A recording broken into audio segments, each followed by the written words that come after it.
সহযোগিতা করব ইনশাআল্লাহ। তাইরা জানাটা পরবর্তী সময় প্রতিবাদ সমাবেশে আমি একটা বার্তা দিতে চাই।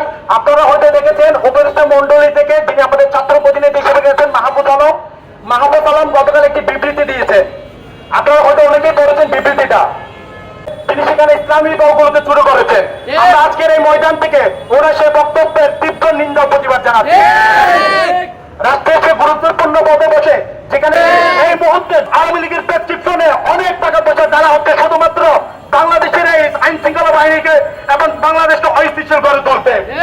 বাংলাদেশকে অস্থিতিশীল করার মাধ্যমে তারা শাহবাগ 2 কায়েম করতে চায়।